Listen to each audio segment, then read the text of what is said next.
Bonjour toutes et tous, ici Véronique Bélanger pour le cours 515. Aujourd'hui, dans l'intégration des structures, je vous montre comment intégrer les colonnes. Donc, vous pouvez être sur le plan de rez-de-chaussée, par exemple, et puis on va aller chercher les colonnes à insérer dans votre plan. Vous devez, pour ce faire, aller dans Structure et aller chercher Poteau. Par défaut, vous n'aurez probablement pas le poteau qu'il vous faut. On se souviendra dans les PFT, on avait indiqué un HSS 127 par 127 par 12.7. Donc, enfin, je ne l'ai pas indiqué 12.7, mais je vous le dis.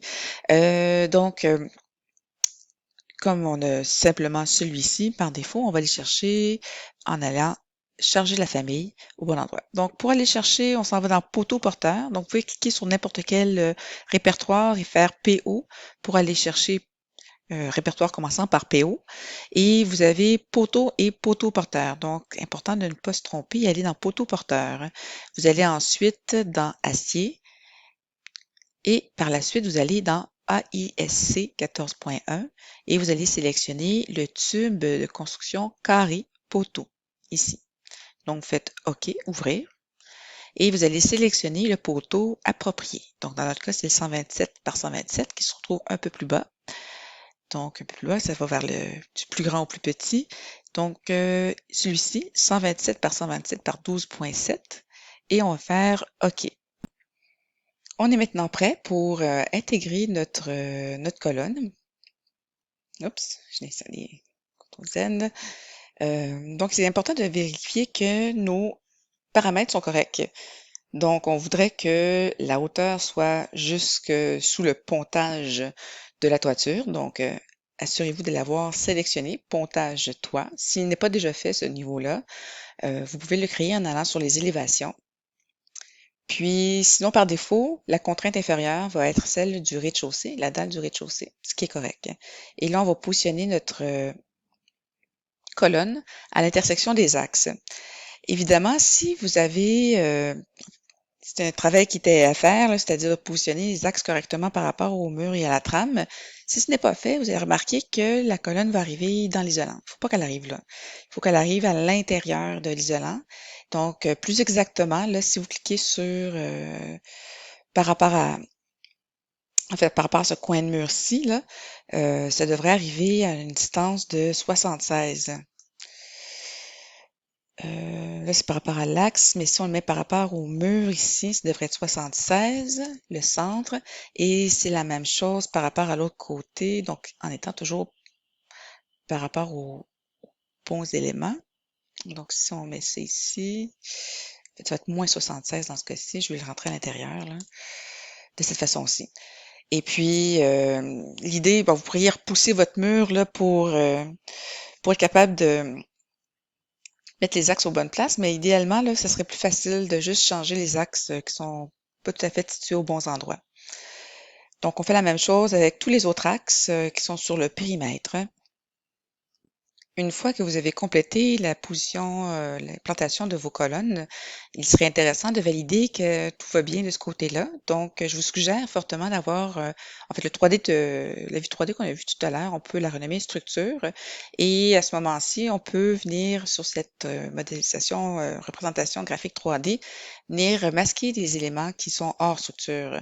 Donc, vous pouvez peut-être y aller un peu plus rapidement en faisant VV et en faisant simplement apparaître les éléments de structure, mais même encore, vous allez avoir encore des choses qui vont être d'ordre mur et autres. Donc, on peut aussi y aller avec le masquage. Donc, on fait Tab pour sélectionner le plus de choses en même temps. Comme ça, on sélectionne et on fait masquer dans l'élément. Je ne vais pas masquer la catégorie parce que si je masque la catégorie de mur, là, pour les toits, on peut y aller par catégorie par contre. Là. Si je masque la catégorie des murs, bien, les murs de fondation vont aussi disparaître. Donc, c'est pour ça que là, il faut y aller un peu plus manuellement là, pour être capable de masquer l'ensemble de la chose. Maintenant que vous avez masqué, bon, j'ai fait juste un pavillon là, vous allez pouvoir être en mesure de travailler un peu plus facilement les semelles isolées. Donc, aussi s'assurer que vous mettez les poteaux à la bonne hauteur là. Donc, On peut se valider aussi en élévation et tout ça, mais c'est surtout les poteaux du centre, ils doivent descendre un petit peu plus. Donc, pour corriger la chose, vous pouvez simplement y aller avec en les sélectionnant et on va changer le dessous niveau de base, dalle de rez-de-chaussée, mais on va donner un décalage de 175 qui est l'équivalent de 125 plus 50 l'isolant. Donc, pour aller chercher, pour qu'il soit installé, qu'il aille jusqu'à à la semelle isolée qui se trouve en dessous de l'isolant. Bon, voilà, je l'ai dit. Donc voilà, appliquer.